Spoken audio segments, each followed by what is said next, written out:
Good morning and welcome to Workhorse Wrestling Network. We are here for Winner's Circle. It is Saturday morning, bright and early, 7 a.m. over here on the West Coast, 10 a.m. over there on the East Coast, where my co-host Miss Anika is at.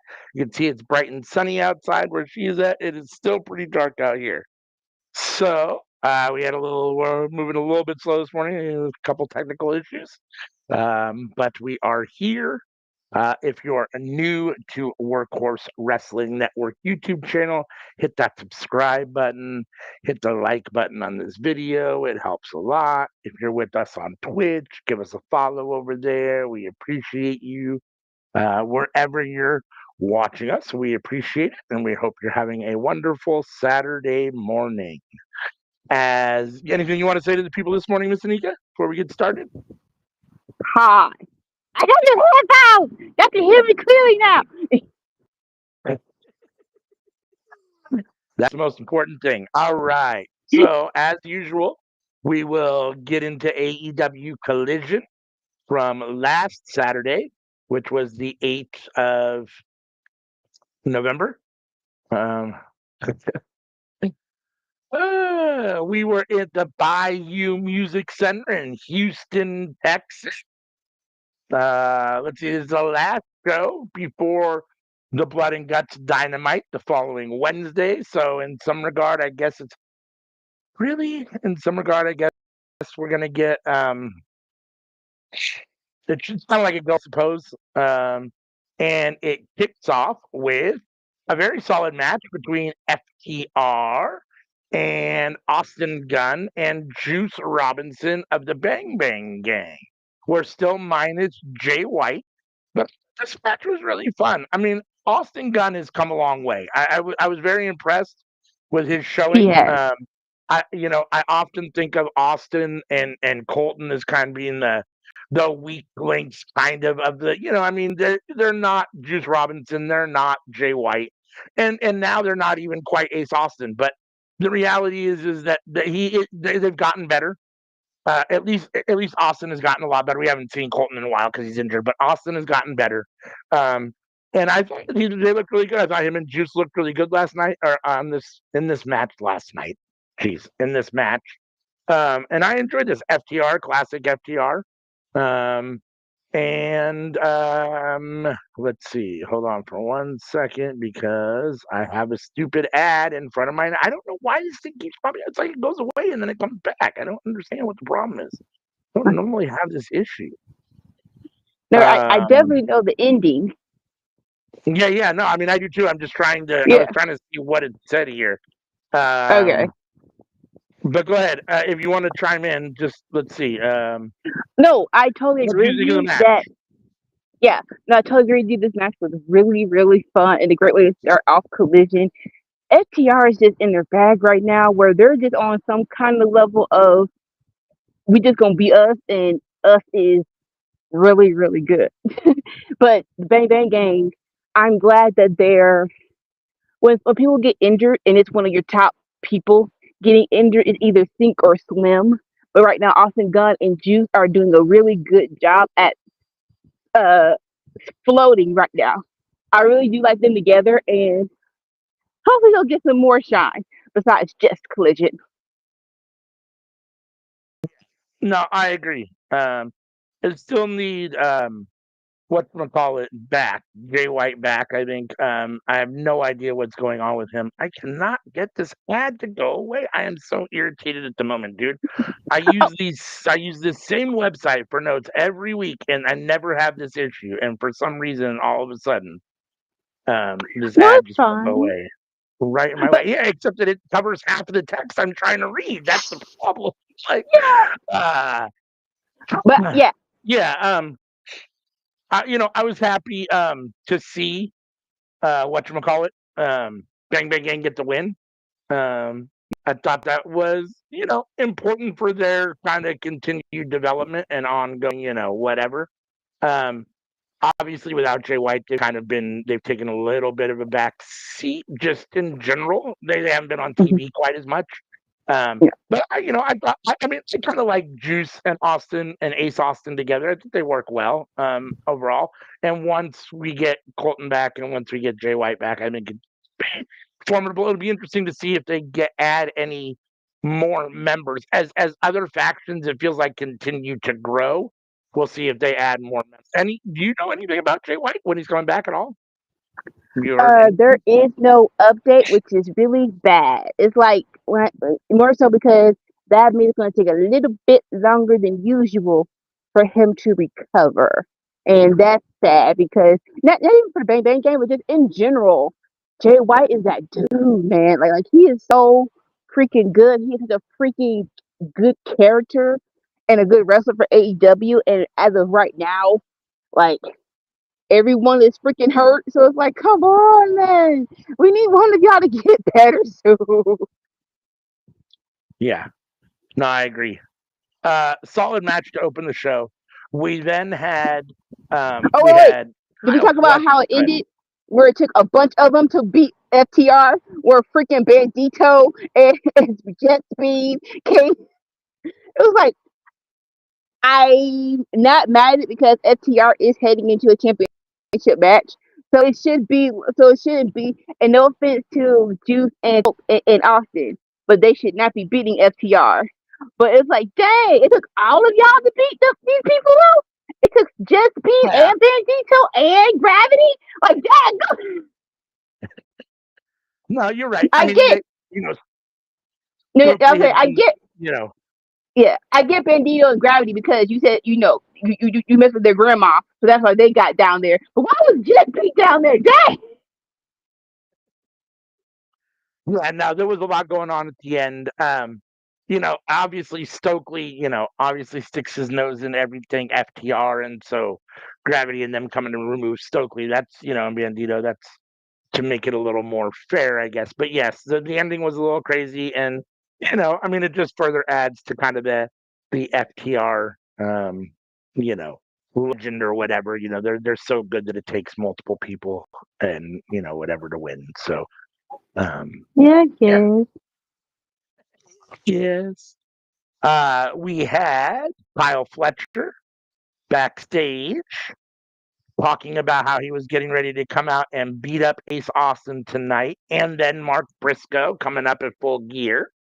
Okada shows up to say that him and Kyle are the alphas of the Callis family, and that they are perfect together, and that they are proto Hada together. I'm assuming I did laugh at this. I thought this was kind of funny. I'm not an Okada fan, but I did get a little bit of a pop here just in general from him. I thought this was funny. Clearly, this is his way of sowing further dissension between him and Takeshita, right? So he's trying Yeah, to come to Kyle Fletcher, make Kyle Fletcher think he's bigger than Takeshita, give him all the props that he won't give Takeshita, even though Takeshita deserves them. So yeah, no, I mean, this is, I mean, Dick Okada is definitely in his bag at the moment. I mean, he's doing definitely. everything he can to ruffle feathers, and he's got his eyes on catching us. So I thought this was funny. I enjoyed this. What do you think of this? No, this was very, very good. And Cal Fletcher is coming into his own. He is, without a doubt. Hey, D, it won't be long before he'll be ready for his heavyweight championship run. But yeah, Okada is really petty right now, and I can't say I hate it, but I am Takeshita all the way. So yes, I do hate it because boo, boo. We all see what you're doing right now. Because evidently, at some point in time, it will come head to head with Okada and Takeshita, and everyone will have to pick sides because the family is too dang big. But like, come on, Fletcher. Come on, Fletcher. You gotta be smarter than this. You gotta go with the catcher. You gotta go with the person who brought you to the dance, which was the tester, not Okada. I agree with that. I agree with that. Plus, Catch much more likable in my opinion than Okada, anyhow. So, um, we had let's see our second match of the night. Kyle Fletcher versus Ace Austin of the aforementioned Bang Bang Gang. So Bang Bang Gang gets 2 matches tonight, the opening match and the second match was good, getting them, some run on Collision. Um, Kyle Fletcher and Ace Austin, I believe it was for the TNT title, if I'm not mistaken, but maybe it wasn't. I don't remember if it was a title match or not. But nonetheless, extremely solid match. Both men can really go. Kyle Fletcher continues very impressive in this championship run. Um, and just in general, in his growth all the way around. If anyone has watched TNA or is familiar with TNA, they're probably familiar with Ace Austin. And he's been around for a while and he can really go too. Both men are still, extremely, I guess, in their prime for the most part. Well, Kyle Fletcher's very young. I think Ace Austin is Yeah, still in his prime. He's probably in his late 20s, maybe his early 30s. I'd have to Google it, but been around for a minute. But lots of energy, you know, third, fourth gear the whole time. I enjoyed this a lot. I thought this was a lot of fun. Kyle Fletcher does get the win, a little under 15 minutes, but they gave Ace Austin a really nice showing here, and he they showed did. up, showed out. So these were all the reasons why I was excited when I saw Ace Austin was signing to AEW. Because I think he's extremely Hmm. talented, and I think he showed that against Kyle Fletcher. So, and Kyle Fletcher continues to show that he can have a good match with anybody. Not that Ace Austin can't have a good match, but just that he can have a good match with anybody. So, I thought this was very solid. Yeah. Not surprised Kyle Fletcher got the win. So yeah, I thought this was good. What did you think of this? No, totally agree with you. I am very glad they gave Ace Austin this shine because if you did not watch TNA, the matches he's had in AEW were fine, but they weren't like prime Ace Austin like matches. We're just like, okay, this is why they signed you. Okay, he actually is decent. Okay, we can let's put our eyes on this man for just a little bit because he actually is the real deal Holyfield. So I am very, very happy that they gave Ace Austin this shine. Understandable that Cal Fletcher won. You're going into full gear facing Mark Briscoe, so understandable. I like that they're actually using the TNT title for what it is, which is the television championship. Which like so that means you're supposed to fight for it every week at least on TNT. So I am very much so happy. They're like, yes, TNT championship. Let's go for it on TNT. That doesn't that make sense? Yeah, it makes sense. So I'm very happy about that. Keep that up, pretty please, and thank you. But this was very fun. This was a very good match. I agree completely. Um, we have a couple. Let's see. We have a look at Megan Bain and Marina Shafir joining forces as Penelope Ford got injured, and Megan Bain needed a new partner for the women's tag team championship tournament, and Marina Shafir decided to join her. Um, what do you think about just a little video about them joining? What do you think about them um, joining? But I mean, we talked a little bit about Megan Bain and Marina Shafir together. Do you want to say anything else already? But More so, I like that they're hyping this up for them to be a big deal. Like with Frankenstein next with Frankenstein teams, it's like how much weight are we going to put behind? Oh, y'all just met, but for them to make this video, it means that they really want them to go really like I don't think this partnership is going to end after the tag team tournament. That's just me. I could be wrong, but it feels like they have something cooking with Bane and Marina right now, and we shouldn't jump off the boat no matter what the results are for the tag team tournament. And I like so like I guess that's what this video shows is telling me, and I totally agree because them together is really good. It was about on Dynamite.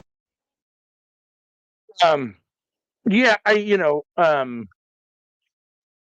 we didn't do Winter Circle last week, so we missed talking about the Willow Nightingale, um, whatchamacallit, victory over Athena and Mercedes, which really surprised me. Um, and we didn't really talk about the first match with Megan Bain and Marina Shafir as a tag team partner that they did get the win in. If I'm not mistaken, they had a match. Yeah. We saw their first tournament match and they did get the win. Um, you know, it's interesting to me. Like, I'm not sure why, but like, there were before she came to AEW and started with the Death Riders.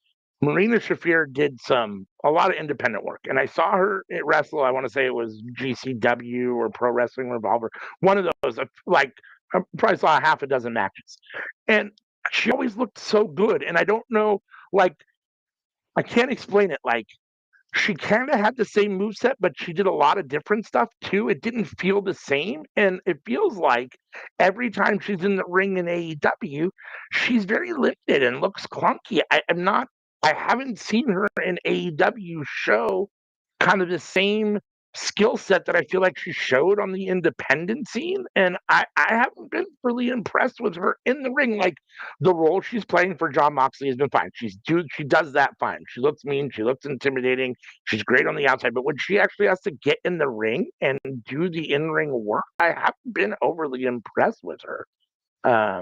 So I don't know. It looks like we lost Anika for a minute, but she will be back. Oh, here we go.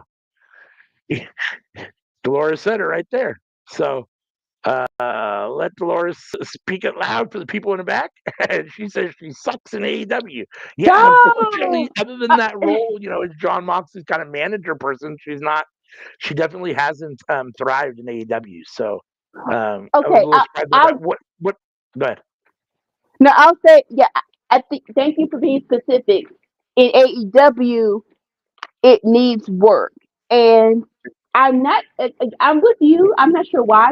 I didn't see her in Independent Stuff before she got here, but I did see her a little bit in NXT when she was with Shayna Baszler and the other girl as Shayna, the Shayna Baszler MMA fighter, and she had personality. She was actually really like at least decent to that point of being with Shayna Baszler, and I guess my inquiry is maybe with that and Revolve, and I'm pretty sure she was in Bloodsport. Probably yes. I guess they knew how to work with her, and I guess the women in AEW. I'm trying to think. Half of like a 90% of them are Joshi wrestlers from New Japan, and the other half is from England, which is so like those people, those girls too. So I wonder if that's just the case of no one in AEW right now has fought a person with an MMA style background. You know what I'm saying? Whereas like the other independent ones, they know how to what's it called? They know how to work with her moveset. And with AEW, not yet exactly. They don't have anyone who knows how to work with her moveset just yet. And if that's the problem, then heck, bring some of them chicks over here so we can really see her shine. Like you said, we know she doesn't suck. It's just a matter of who can, you know, with wrestling, you need to find your dance partner. And as of right now, she hasn't found her just yet, I'll say. No, I agree with that. I think that's a fair statement. So let's see. Chris Statlander thinks Mercedes Monet has a lot of things that she'll never have, but Statlander has the focus. Stat will follow her into blood and guts, and then on full gear to beat her there once and for all. What do you think of this little stat building up to blood and guts and her singles match against Mercedes for that title? I I Yeah, I mean, I tend to agree. I mean, yeah. Chris Statlander, her sweet spot is not her promos. I mean, she's not a terrible talker, and she's getting better, but that's definitely not her sweet. I'm not sure what her sweet spot is at the moment. We'll talk about it in female when we get to female blood and guts. But um, But I mean, it's fine. She's not bad, but it's not fine. I mean, but it's fine. I mean, But like more so what she was saying, where it's just like you don't have the focus, and it's like, who are you talking about? And this is I like have 11 titles. What do you mean I don't have any focus? Like, this is Mercedes Monet slash used to be Sasha Banks. We have like so you talk about you didn't have the focus. It's like this is not a rookie. You're talking to a so I think it's like we need other words. We need other ways to we need other ways to say how you're better than Mercedes. But the words you use, I don't believe you. I don't, I don't believe you. yeah, no, I agree. I agree. Let's see. Next, we have the Don Callis family, and they want the Death Riders to destroy Mark Briscoe for them. And they offer, Don Callis, says that they'll reward them for a job well done. John Moxley says the Death Riders aren't interested, and we get a little bit of a standoff between the Callis family and the Death Riders. What do you think of this? Interesting how they set it up because, yeah, John Moxley answered first, and then what you call it? But then Pat was like, "Listen, when we leave Blood and Guts, whatever you want to do about Briscoe, have at it. But we're not in the mood of joining favorites." So like, oh, who's in charge here? There's no like they never said that Moxley was in charge. We just, we all assumed, hey, the dude who won the heavyweight championship about 3 times, he's in charge. But it is like a little, not a power struggle, but it's like, oh, someone else was speaking for the group.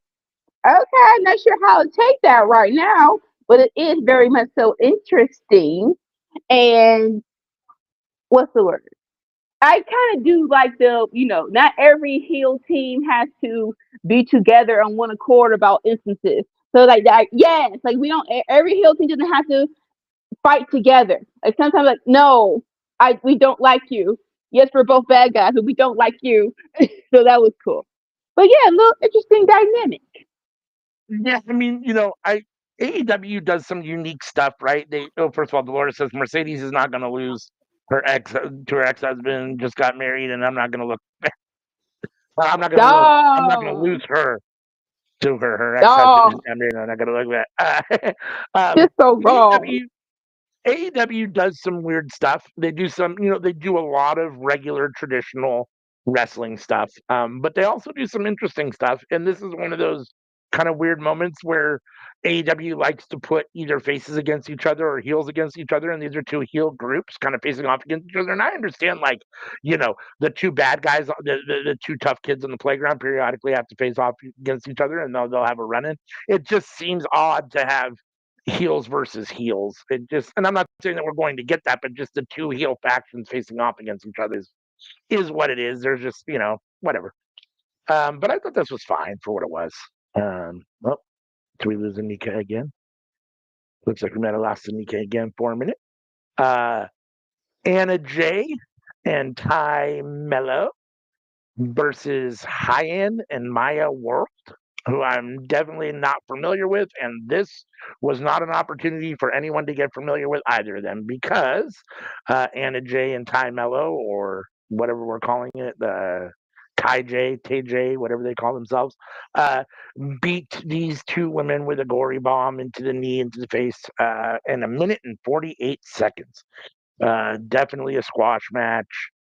I understand that Ty J or Anna J, Ty J, I guess, is in the Women's World Championship tournament still. I'm not sure why. I don't see them as being good enough to be stomping anybody or squashing anybody. Again, I don't know anything about high-end or Mayan World, so it is what it is. But yeah, I mean, okay, I guess. What do you think of this little, whatever this was, the squash match for Ty J, KJ? Like, so here's the thing. Like you said, they're going to be in the tag team tournament. And crazy enough, they are probably one of the original women tag teams that were probably thought of when we were doing the titles. But with all that said, no one is saying, hey, they're going to win. So this is probably, this is the match that's like, oh, this is why they're going to win because so like let's give them a showcase match, which I appreciate. It's like, yeah, show the people how good they are. We still don't think they're gonna win, but at least showcase them so it's not a huge why the freak are they here moment when they have their match. Yeah, I mean, I can agree with that. I just never saw them as being even the kind of people that was earning a squash match that easily. Like, it just feels like I'm just a big fan of squash matches in general. Like, The reality is that, I mean, barring the fact that, you took local talent from a local promotion and brought them in to get beat up, and we don't know them, beyond that, I mean, if it's not that kind of situation, when it's like a known person or something, it feels like it's unfair to the other wrestler to not get some little bit of opportunity. I mean, I understand that you're in over your head. I understand that you're probably, like I said, a local independent wrestler with maybe not a lot of reps, but even then, I mean, but especially people that we're at least a little familiar with. Every once in a while, you'll see somebody that just get beat in like 2 or 3 minutes. It's like, what is going on here? Like, I don't know.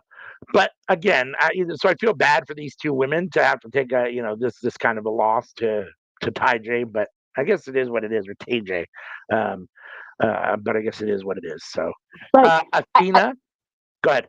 you know what I'm saying? At least they're getting paid, and at least it's time on TV. So it's like I get that. It's cool. I guess your minute and 48 seconds is time on TV.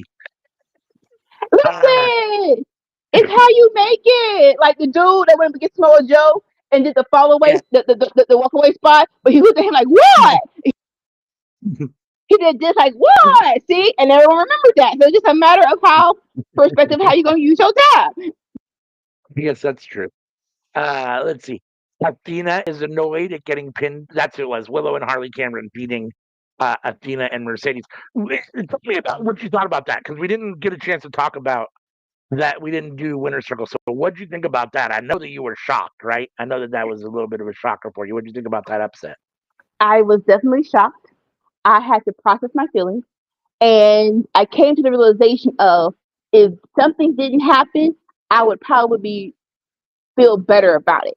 So more so, I love Athena and Mercedes. I wanted them to actually have a good like, yeah, let's go, like a dominant run.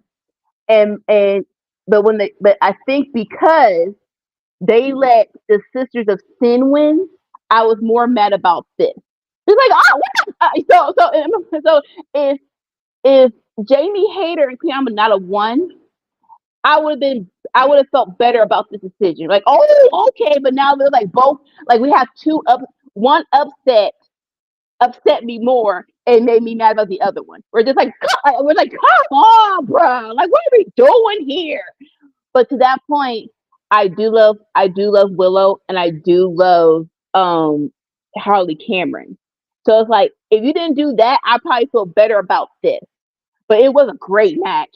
Like some said that should have been the first match of the tournament. I can't disagree with them right now because yeah, but yeah, and I always said like, can we needed one more round. Like the first round had too many heavy hitters. We're just like that, like so all the good was getting like we needed. I'm not sure where you gonna get the girls, but we needed one more round so at least we can see them. My favorites win one round before having to face all the good people. But yeah, it was a very great match.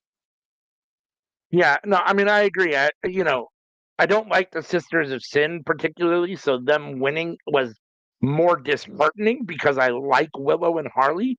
At the same time, the fact that the Sisters of Sin advanced over Jamie Hayter and Queen Aminata, and then Willow and Harley beat Athena and Mercedes, it's like, okay, this is a very interesting tag team tournament. Like, some of the outcomes are very interesting. You're Yes, losing stop.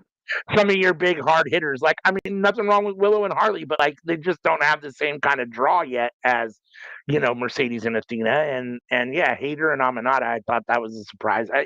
Clearly Tony Khan is very big on Triangle of Madness and Thekla, Julia Hart, and Sky Blue, as we'll get to when we talk about women's blood and guts. As all three women, the Triangle of Madness, and especially Sky Blue, had a big impact on that match.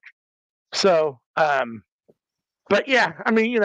it is what it is. I was kind of hoping that we might get more Mercedes and Athena together, like you Yes. said. I think there's some magic there a little bit. Mhm. But again, it is what it is. So, And uh, more Athena on my TV screen. I'm like, right now we love everyone loves Athena. Everyone can see Athena is a great wrestler. She's a star. She should be on the main roster. But when you do stuff like this, it's like Y'all don't love her like we do. We ain't gonna see her no more. Y'all gonna go back into the she gonna go back into the freaking behind the ROH paywall, which is a stupid paywall. It's just like, why? Why are y'all doing this to us? Just give us a Athena. We talked about Mercedes and Athena losing, but Athena has a little segment here where she's annoyed because she got pinned by Harley Cameron. Harley's getting a Ring of Honor women's title match later this month. Athena says now it's time for pain and blood and guts, and then retaining her title. What do you think of this little Athena promo? Oh, you're muted. I like it. I like it. Like I said, more Athena on my TV screen, and her versus Harley. We all know they. I think we all can agree that Tony loves Harley. So okay, cool. And I love that she. I love that she was still. She was reminding Lexi Nair her place. Like Minion. What was that? Until she was like, Miss Overlord, Miss Albert. Yeah. He's like, don't act brand new because this is ROH. I am still your your minion overlord. So let's get this right. And so I do like that. Um, and that should be a good match. Harley Cameron, people still don't understand. This is her third year, so she is relatively, really, still really new. Like very much so. Like we're behind the ears, but she is really good at entertaining. So it'll be a great match if anyone has that, the app. Yeah.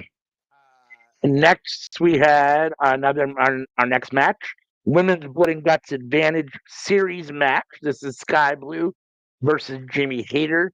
The Sky Blue team, or Sky Blues team, whatever you want to call them, the heel team is up 1-0, and a win here would give them the advantage in blood and guts. But Jamie Hayter, with the Haterade, was able to get the win over Sky Blue and even out the series matches at 1-1. Being that I don't like Sky Blue, and I think that she's kind of a weak link just in general, especially when it comes to the Triangle of Madness, I was very Mm-hmm. happy that they actually gave Jamie Hayter the win here because for me, when I talk a lot about levels, and I think that Jamie Hayter's way up here and Sky Blue is way down here. So, in my opinion, there's no way Sky Blue should be beating Jamie Hayter, especially in the clean in the singles match. So I was very glad that Hayter got the win here. I feel like even though Hayter's been presented pretty decent since she's come back, she still hasn't been presented kind of the same way she was before she left, which was like, Yeah. at the very top of the women's division, right? The Yeah. world champion. And it feels like they're treating her a little bit different now. So a little bit almost more mid cardy to a certain extent, which is a little interesting. Almost. Yeah. So Yeah. I was very happy to see her get the win here and tie this up. What do you think of this match and Jamie getting the win? It was a good match. I enjoyed it. I totally agree with you about Jamie Hayter. I'm not gonna say they're treating her like a mid carder. I think they're using her to elevate someone who is probably a mid carder. And that's about Tekla. Like no offense, y'all trying to raise Tekla up as this person that belongs in the heavyweight championship scene, and to that I say, no, she does not. So when are we going to finally when are we finally going to slow down this 3 week push and get Hater to where she is supposed to be, which is definitely the heavyweight championship arena. But like I said, I totally agree that she should have won, and she did. Yay. But Sky Blue is, I know she's been back for a minute, but it's like she's now finally getting the ring rust off. Where it's like, okay, there's the Sky Blue that we fell in love with, and she's actually getting back to where her old self. Yeah, I mean, I have a different view on Tekla than I think you do, but well, then I know you do because you just I still like Tekla. I think she's extremely talented. I don't see her as mid card at all, and I think she's by far head and shoulders the most talented woman in the Triangle of Madness. And I mean, listen, if you're gonna put the belt on Chris Statlander, I mean, Tekla's every bit as good as Chris Statlander. So, in my opinion, if not, I mean, better. I mean, I think she's better. My personal opinion, and I think she's substantially better. But So if you're going to put it on Chris Statlander, I don't think that Thecla's out of her lane at all by wanting to be, or by being in the World Championship picture. So I'll say this: do you think Tekla's better than Jimmy Hayter? I think they're very similar. That's been a Hey, very come solid on! feud. I think they're very. I mean, I think they're very close. I mean, I think you're underselling Thecla. I think she's better than you're giving her credit for. But again, I mean, that's why this is all subjective, right? And it's all opinion based. And you can have your opinion, I can have my opinion.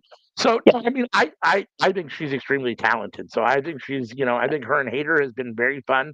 And I've enjoyed that interaction. I kind of want to see more of an all-out feud ultimately between those two, which has been a Yeah. little bit, but not quite like I mean, it has been, but it hasn't been. So, yeah, I mean, I don't know. I mean, I like Thecla, so, but yeah. I guess Um, I I guess for me, I want Jamie Hayter to get there before Tekla does. And I'm like, please let her get back to where she's supposed to be before they get it to Tekla. I think that's where I'm at yeah, right now. and I can understand that. I mean, she's paid her dues. She's put in the work. At the same time, like we talk a lot about, well, at least I do. I talk a lot about recycling, and she's already been Hmm. champion once. And for what it's worth, Decla has been putting in the work recently. And if Tony Khan has a list of people, okay, these guys have put in the work. I feel like they deserve X, Y, Z. Decla's going to be probably on that list because she's putting in the solid work for the last 6 months or so. I mean, not as long as Jamie Hayter has. But Hater's already got that opportunity. So I don't know. I mean, I'm not necessarily opposed to Hater being champion again, and I want her to be back there. She should be there. I just don't. I mean, it doesn't bother me if Tekla had that title first, just because she hasn't yet. So, but again, we'll see what ends up happening. I have no idea if Tony Khan even sees her as a champion like that, but we'll see. Post match, we had the Triangle of Madness run in, trying to get the beat down. Um, but Harley, Cameron, and Willow come in for the save, thankfully, and run them off. Anything about the post match stuff? It was cool. I love so at one point in time we were all like, this is too much. We're doing the tournament and Wimbledon Glut at the same time. Maybe should have separated them a little bit. But I think they are doing a great job in interweaving the stories. Where it's like we're using Blood and Guts to further the rivalries of the tag team division, and I do like that. So that was cool. So the running was cool. Almost wish next we had the second in the women's Blood and Guts Advantage Series match, Thecla versus Harley Cameron. Almost wish they would have switched these. Almost wish it would have been Thecla versus Hayter and Harley Cameron versus Sky Blue, but it is Yeah, what it is. I feel like they're holding off on doing Thecla versus Hayter. I feel like they want to do that in like a bigger type of venue, give some more fuel to that feud, and maybe wait and do that in a bigger situation when there's a little bit more yeah. on the line. But I thought that would have been a better match myself. But this was fine for what it was. I love Harley Cameron. Happy she's on my TV anytime. I'm big on Thecla. Not surprised Thecla got the win here. I do think that, again, Thecla is a better wrestler at this point in her career than Harley Cameron is, just because Harley Cameron's still very young and getting her, like you said, very green, very wet behind the ears. Tekla's been here, done that, and you can just kind of see that. So wasn't surprised that Tekla got the win here. This does give them a 2-1 win in the series, and as a result, the heels get the advantage for Wednesday's Blood and Guts match on Dynamite. What do you want to say about this match? Tekla got the hit her with the spear for the pin. Anything you want to say about this match? Well, first things first. I need y'all to do the spear better. I'm not sure who's teaching the new generation of wrestlers how to spear, but y'all are not doing it right. I'm not like I need like thinking about Goldberg, Edge. My favorite is Rhino, which is it's not a spear, it's a guard. I'm like, I need you like it's a full throttle shark tackle to your gut, and then you freaking snap them in half. They're not doing it. I think you guys do that. If you're not gonna do that, you're just running at them, which is dumb. Nevertheless, this was I did like the match. The match was really good, and I agree with you that switching them around might have been better, but I think how they had it was more realistic.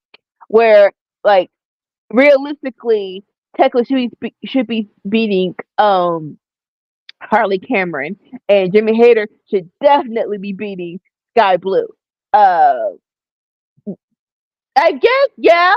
See, I hate my brain because they like, well. I'm like, listen, I'm thinking. You don't have to even answer this yet. So yeah, they could have done. Hey, they could have done Harley versus Sky Blue for the first match, and then let uh Harley beat her. But I do get how they did it, and they're probably saving Hater versus Tekla the last bout as like that's her review match. They're probably saving her review match. That's why we didn't do it here. But nevertheless, it was good, and for this, Tekla should be beating Harley Cameron, so it's fine. Uh, Jet Speed says they're not done with FTR and they're going to be in the Casino Gauntlet match for the North American title. In the meantime, they're both going to be in it.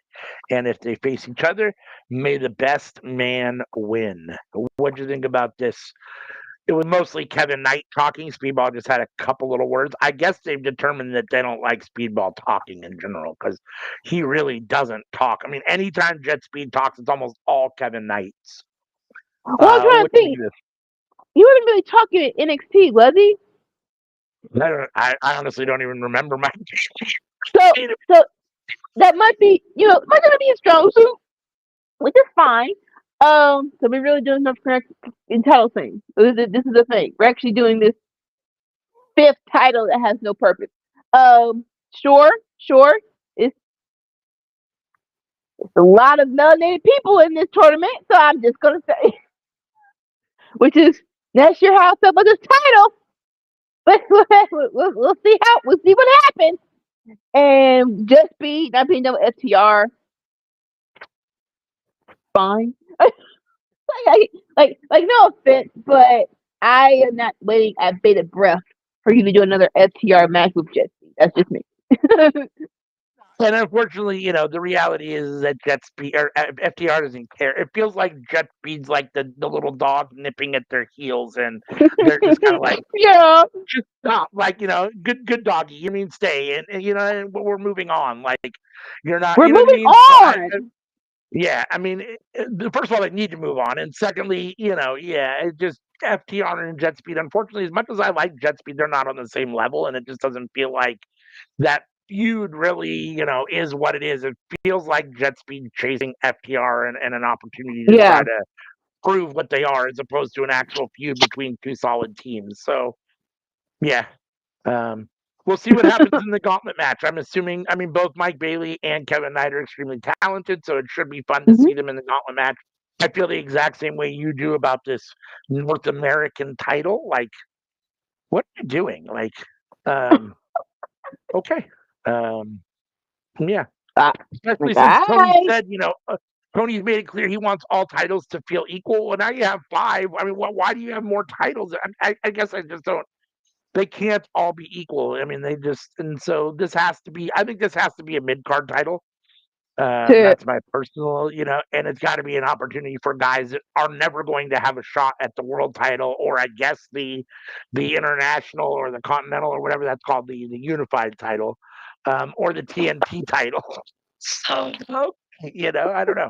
I'm like, It's bro, weird. we got two mid card titles. What are we doing? Yeah, no, you're right. I mean, in theory, we already have two mid card titles. So let's see. Anthony Bowens insists that the acclaimed is done. He and Max will be at the tailgate brawl. Tony Khan has made the ruling that they work better together. It's better for business for Anthony Bowens and Max Caster to be together. Therefore, they will be a tag team at the tailgate brawl, whether they like it or not. The two of them continue to argue and bicker in what has become one of the funnest things, these two arguing. What do you think about? Let's see. Did we lose? Oh, she's all right. Yeah. Uh, this is fine. I mean, I can hear myself. There's an echo. Oh shoot! Come on now. Um, I was going to say, I enjoy the bickering issues with Mister and Bowens. I think it's the funnest thing that they're doing at the moment. At the same time, they can't just do this indefinitely. Like this is going to wear thin too. And they need to figure out what they're going to do with these two in this situation long term, right? So, I mean, for me, I think they both need to set their stuff aside and just come back together as the Acclaimed. I don't know if that's possible, but for me, that's their sweet spot. And clearly, Tony Khan feels the same way. So, what do you think about this little segment and Tony Khan forcing them to be a tag team together? It was hilarious. More so how they're together and not wanting to be together. So like what Alex was telling them, you have this A. Basically, you're making your most money together. Your most appearances are together. That's why Tony Khan is doing this. And then they're both like, well, evidently you haven't seen Anthony Bones by like Matt Casper's like cheering Anthony Bones on by being by himself. Like, listen, you have not seen him by himself. He has been drawing in a great crowd. And then Anthony was like, I agree, Master, and Master's the best wrestler alive. So why would he not be by himself? So we will be there. We will be there together, but we won't be together. I like this because I don't think you can go back to wrestling like the Acclaim. Out there we go. I'll be sorry, not wrestling. I'll be go back to scissoring. Like the scissoring had its time. So if we're going to legitimately still be here, what's the word? If we're still legitimately going to still make them a team, we gotta do something different. And this is different with them being together, and I don't hate it. So I think there should be a common ground they land on eventually. But right now, I like them how they're coming together, even though they're not together. I don't know what the common ground is going to be, but yeah, their common ground of them thinking they're good apart is it's hilarious, and I'm enjoying it. Yeah, no, I agree. I mean, I think that their back and forth has been funny. I just don't know how long they can sustain this back and forth, but we'll see how it works out. I We'll do see. like seeing them together, so I'm happy that Tony's forcing them to be together. Yes. We get word that both Ric Flair and Ricky Steamboat will be in Blood and Guts. However, and Yeah. we'll get to it in a second. Let me see if I'm not mistaken. I don't remember seeing Ric Flair. I sure remember seeing Ricky Steamboat, but I don't remember seeing Ric Flair. Did you Ric see Ric Flair Flair was and I not missed him? there, I didn't think and so. we'll talk about it now. Where what happened was they said that his hip was hurting him. He was in Oh, okay. excruciating pain, and so they're Okay. like, "Listen, you don't have to go out there. We'll just work around it," which is unfortunate. And two people, and Jimmy and SP3 said this, and unfortunately, it does. What you call it? It kind of is. It's crazy, but it makes sense. It's like after all the stuff Ric Flair has been through, if this has to be some real hurtful pain for him to get him out there. It's like, shut up, but you're right. Oh my gosh. So prayers out to Ric Flair. Hopefully you'll feel better. But that is not how it's supposed to go. That's not a flex. I agree with that. It is time for the main event. Men Blood and Guts Advantage Series. We got John Moxley versus Roderick Strong. This is very interesting to me because I feel like Yeah. for about 6 months or so, we had John Moxley, the Death Fighter, and that's kind of all he did. Yeah. And then he got tapped out by Darby, or he quit against Darby. And WWE. since Sorry. then, Yep. it feels like he's been doing more technical wrestling. He's wrestled Kyle O'Reilly. He's now wrestled Roderick Strong, who are both very solid technical wrestlers. And it feels like he's adjusted his style a little bit, or he's come back to that more kind of technical Moxley, which I really like. And he's kind of Yeah. showing again how good he can be when he's not just doing deathmatch stuff. And this was very, very solid. I love Roderick Strong. I thought this was very solid. Um, Obviously the Death Riders always get involved. Marina Shafir and Yuta were kicked out. Then Pac shows up, puts up a table at ringside. Daniel Garcia ends up getting put through that table by Roderick Strong. Darby Allin, it appears. Well, we don't know at first, but um, Moxley's into the ring. They're counting. He tries to get back in. A hand comes out from under the ring apron and holds his ankle, so he can't get in. And as a result, Roderick Strong gets the win by countout. And I guess the faces, that's what I'm going to call them, the faces in blood and guts earn the advantage um, in the blood and guts match with this win here. And then Darby comes out. They look under. Pac goes under the. Pac lifts up the ring apron to try to see what's going on under there, and Darby tases him, and then comes out, and they get all into it. What do you think of the match between Roderick Strong and um, John Moxley, and then the little post match stuff? I love that they're giving Roderick and Cal O'Reilly this shine.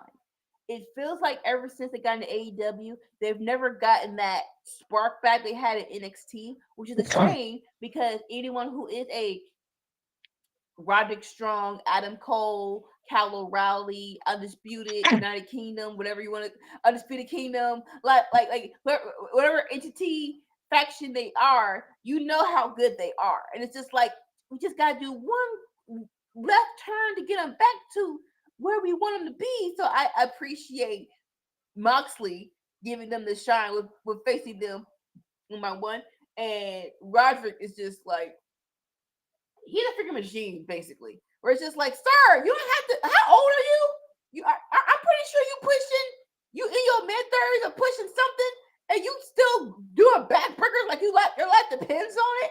So I do appreciate that. I do agree. Like it's like just in case you forgot, Moxie is a good wrestler.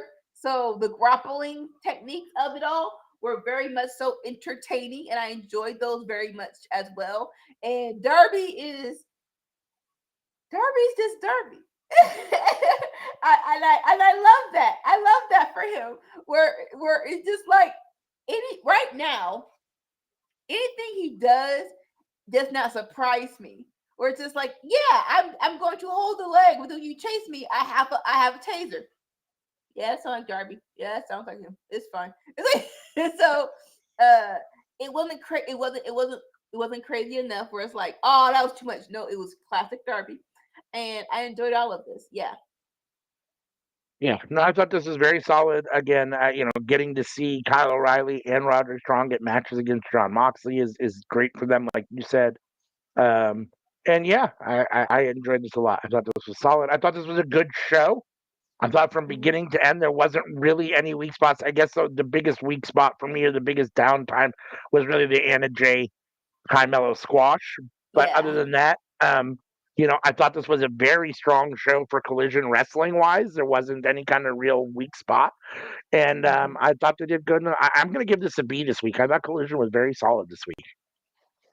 We're in the same boat because I do agree. Where it's like, I've been asking this for a minute where it's like, I need y'all to have not even a story, but it's like, this is the structure of the show, and them doing the what's the word, the matches for the advantage for blood and guts gave more structure for the show, and you still had and the other stuff was somewhat leading towards full gear. So almost everything had a purpose. Whereas it's like it wasn't just random stuff on the show. Like no, it was actually towards either promoting a team because of further stuff or promoting rivalries. So I agree. It was a beat. It was a solid beat. Solid B. All right. So we both gave AEW Collision from Saturday, November 8th, a B. So that brings us to the end of our review of that Collision episode. That means we're going to switch over to AEW Dynamite. And Anika will take first. Hi. Okay. This was Dynamite from November 12th. And this is a very special Dynamite because it is blood and guts. As they said, this was all hitter, no filler. We got two blood and guts matches, and we had our heavyweight championship, uh, well, our heavyweight champion going into a match of it's like, hey, let's do no DQ, all of it, let's fine. And so this was even though it was 2 hours and 30 minutes, it didn't feel like that, which was really good. I think everyone was kind of worried about how it was gonna like we were doing two blood and gut matches. How are you gonna like how is it gonna feel like now I'm worn out? It wasn't. It wasn't. It didn't feel over worn out to me. So that was really good.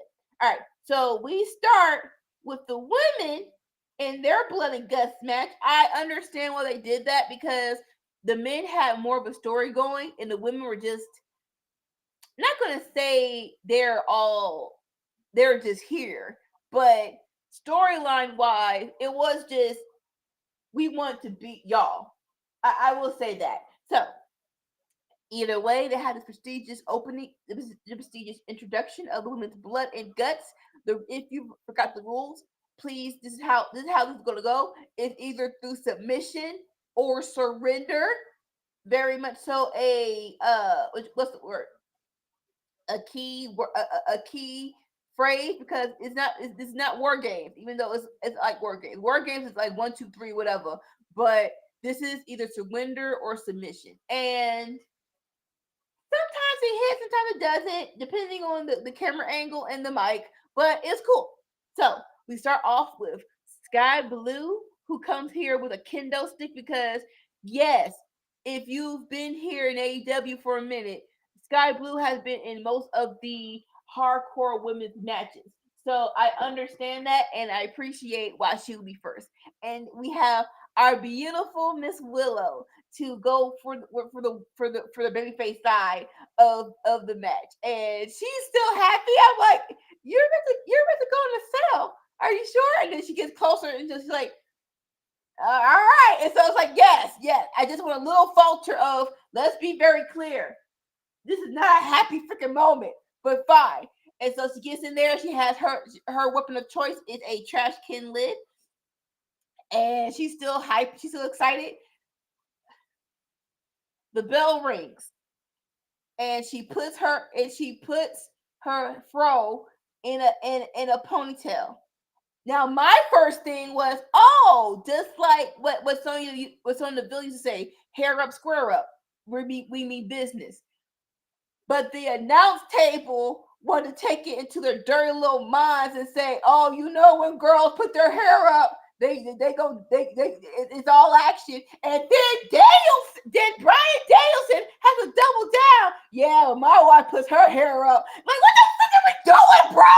This is not that is not what we're supposed to be feeling, right? That was just like, what are we doing, right? What is going on, man? But okay, but either way, so this was a really good start. I love both of them. They went slow, but they quickly picked it up. Where Willow just started what's the facing power bombing, or like either a flip power bomb from Sky to the steel cage, and then Phantom, and I'm like, did you see how or because I did it. Sky Blue just come out of that and she just bleed like a pig. I'm like, what happened? What happened where you got cut like that? And so, but hey, it's called blood and guts. So someone has to have the guts. So that was cool. And then the next person to come out was Julia, because remember, the heels have the advantage.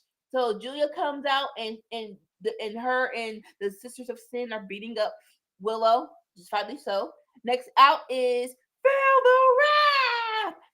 Harley Cameron, which so again, they're building towards the tag team titles, which again I love. And it's not like in your face. It's okay, that's settled. That makes sense. And then here comes Then here comes Tekla with her crazy behind, and she kicks her belt off and starts beat. I'm like, I'm not listen. We all know this is a protected sport, but I'm not sure how you take a belt to my you're not beating me with a belt. And it's like, especially it's not even on my behind, it's towards my stomach and it's towards my back.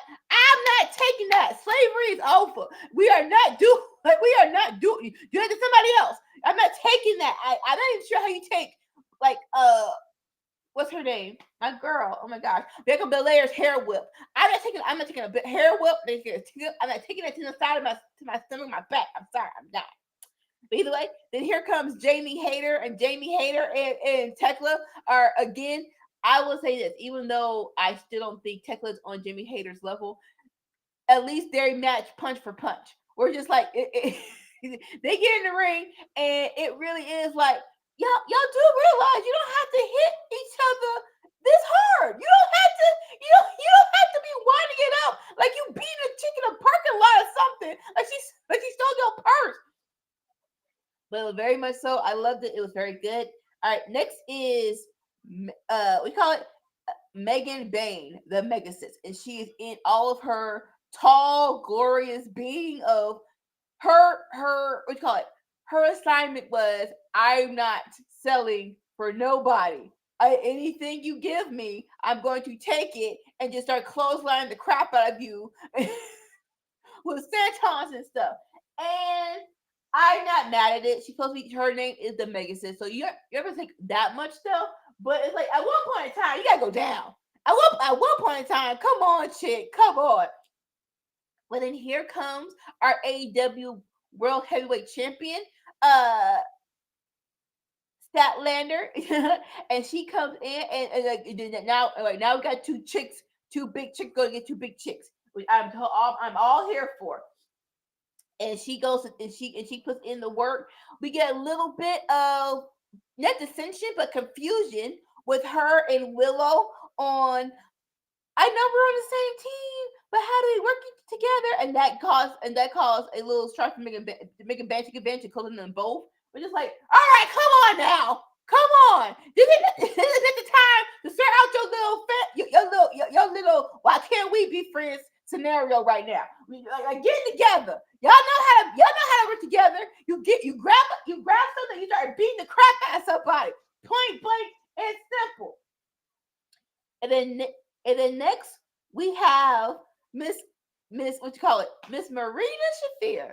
And Marina Shafir, like when she gets in here, it is the mood has changed. She is bringing in the John Moxley energy of, listen, I'm not sure what y'all doing, but we got to turn this violence up just a little bit, like just a little bit. Wait. Let me be clear on the one moment here to make sure that I actually have the. Correct me if I'm wrong. If I'm not doing the order right.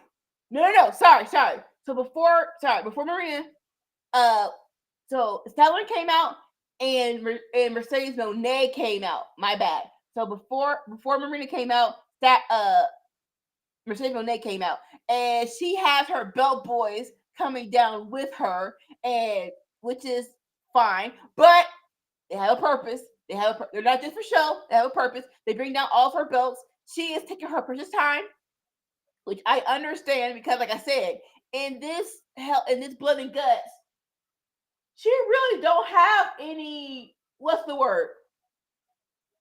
Like, yeah, she's a heel, but she ain't got no specific gripes with these women, right? So she's like, I'm just here to beat up Statlander for our matches. So she takes some champagne and she goes in and she's balls to the wall. Hurricane Gradas to everyone. Chris Statlander did stop her at some point. So Statlander got her title and she laid it onto the floor. She was going to do a what's the word? She was going to do a Samoan drop onto it, but freaking Mercedes Moné countered it into a DDT where Statlander hit that belt. It's like, dang! And then look, Mercedes Moné held up that belt and she started doing the dance. And this is like, that looks right. Like no offense, but Mercedes Moné having that belt looks right. I know she has 11, but her holding the AEW championship, we need to get that ball rolling. We need to get that ball rolling. And so now Mercedes Moné, This one is like, okay, when do we separate Mercedes and Sasha? Because Sasha's been in Hell in a Cell about 3 times. So in my mind, I'm like, yeah, I know it's another name, but it's still the same chick. So she goes outside, she gets all her belts, and she brings them out. She starts handing them to her team, and she's like, all right, and they start hitting the crap out of the babyface team. Listen, I had PTSD from when Mariah May started beating the crap out of Tony Storm with that belt, and that was brutal as hell. So in my mind, I'm like, please, pretty please, everyone be safe. Everyone, let's not go overboard with these belts. And the fact, like, it still hurt, but it wasn't crazy. Where it's like, okay, all right, good job, ladies. All right, so yeah, Mercedes came out, and then here comes what's her name? Mina Shirakawa. Mina Shirakawa. And no offense, she replaced Kriyamanata, but I'm like, why is she in this match? No offense. I want to replace. Now the ending, it makes somewhat sense, but you still could have found another way to end it, in my opinion. But either way, so she comes in. She has a baseball bat barbed wire, and she's swinging. She goes for broke. She's swinging at everybody, which I can understand, which is cool on her. She's still so showy, and it's just like, listen, where are you at? And freaking what? I know Asuka wasn't a Joshi officially, but I'm pretty sure she was. She went over there to y'all something, and they're like, I need the hardcore to come out. You can't just it's the flashy part of the event. So now here comes Marina Shafir, and now the mood has freaking changed. This is when Death Rider mode came into play, and she just drags Statlander out of the ring. She gets a freaking bed of nails from out of nowhere, and Statlander at one point she was stopping it, but baby, I'm not sure how much more muscle you need, but Marina counteracted it, went kick to the chest, and Statlander falls on the bed of nails. I'm like, again, I'm not taking these spots. What is wrong with you people? And then before Marina gets into the cage, she starts taking her socks off. It's like, oh crap, this is Bloodsport Marina. This is who we get really in it up in this match. And justifiably so. And then last but not least, we have Toni Storm. And Toni Storm's in black and white. And with the black and white, she had her face painted, and she went to town on her mouth, where it's like the lipstick did not hit everything but her lips. And it looks like in black and white, it looks like she's foaming or bleeding at the mouth, which is a good graphic, but it still scared me. I'm like, what is wrong with you? Like, she's like, so in this match, she's like a mad purse woman. She got her purse of weapons she's gonna use. She got pearls, and she started knocking the crap out of people. She started knocking people out with her pearls, and I was like, okay, that's a nice little. We're still Toni Storm, but we're still going back crack crazy. So she's going to town, and Blood and Guts has officially started. It's like, okay, the rules are when everyone's in the ring, this is when you have to make someone surrender or tap out. So, and then again, out of nowhere, she gets a freaking mirror, and she puts it in the front of. So yeah, Toni Storm gets a big freaking full-length mirror. She puts it in front of Mariah May. I think she's gonna do a hip attack, but Marina gets up and chucks that crap again on freaking Toni Storm, and glass is freaking everywhere. And again, and at this point in time, I'm not sure. All these girls have been here to what's the word? Most of these girls have done hardcore matches, but I don't think they've done it to the point where there's stuff on the floor. Jamie Hayter, I believe, was when she came in, she brought a bag of thumbtacks, but the thumbtacks just exploded onto the floor to the point where you can see the girls were avoiding that side, that they were avoiding that ring because it was a bunch of glass attached on the floor, and it feels like they're like, okay, we're not sure how to maneuver this without getting hurt, so we're just gonna go around it. But either way, they still got used. Like, it was still DDTs on the thumbtacks. Marina, again, yo crazy behind. She steps on glass and uses that to freaking foot stomp Mina Shirakawa in the chest. It's like, what is wrong with you? Who does that? You just blooded your own foot for this. It looks awesome, but what was that necessary? Why did you have to do that, baby? But it was cool. It was cool. And so the Sisters of Sin just wanted to show off how skinny they were because this wasn't necessary. This was not necessary. They gonna climb in between the, I'm not sure what you call it, but what's the word? In between the basically the, not the pillars of the cage, but the big ridges that hold the cages up. They gonna climb in the middle to escape. It's like, ain't nobody asked y'all to do that. We get it, y'all like $1.25, but you ain't had to show that off to people. Like that was not that was so unnecessary. You see, oh, look at us skinny. We don't have we just climb through these little ridges, whatever.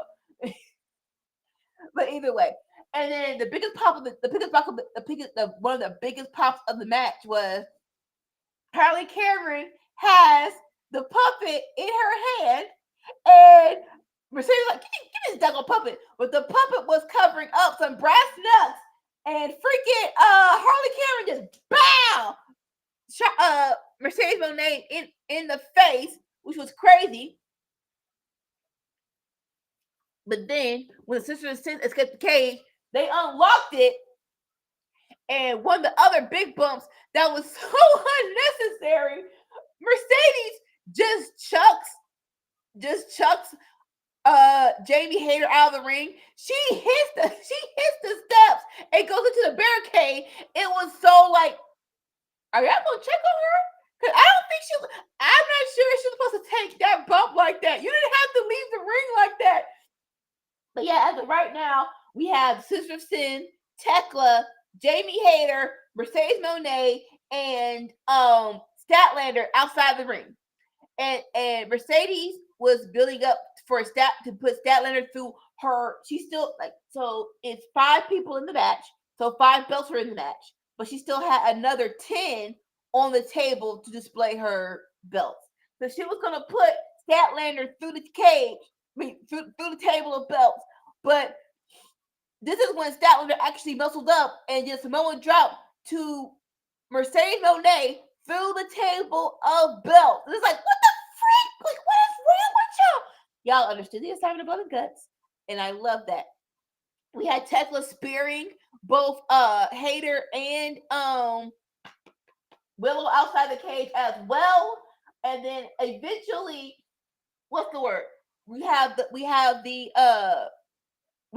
the heels of the Sisters. One minute here, sorry.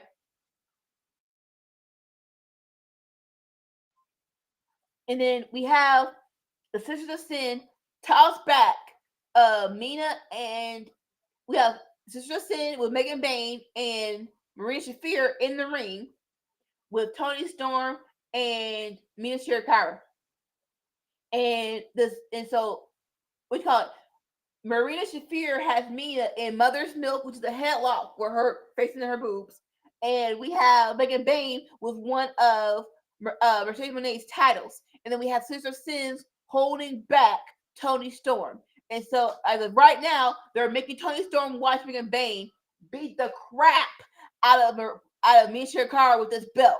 And so to the point where we have this time where the ref is like, do you submit or not? Do you submit or not? One more slash of that heavyweight championship onto Mina's back. And it's like, Tony's like, I quit. And so they let her go. She's like trying to get her off her friend. That is the end of Blood and Guts. The heels win. and a great setup for eventually. I'm going to assume that it's going to be Megan Bain and Marina Shafir versus Timeless Tony Storm and Mia Shirakawa in the tag team tournament. I love that setup. I do. I If you had to ask me, I still want Mina and Megan to win. That's just me. But yeah, the heel stun tall, except for Mercedes Monet, who is still on her, who her and Stalin are still in the table with her belts. Very good. First ever women's blood and guts match. They understood the freaking assignment. This was they need to build it up better though. That's the only. I'm like, if y'all, I need y'all to build it up. I'm not gonna take it off the hook because it was a great match and it was a great match. But you got to build this better up next time. But it was a great match. All right, your thoughts? Whew. I thought it was solid. I enjoyed it. They had a lot of very exciting spots. Like you said, they heard the call, they knew the assignment, and I think they completed the assignment.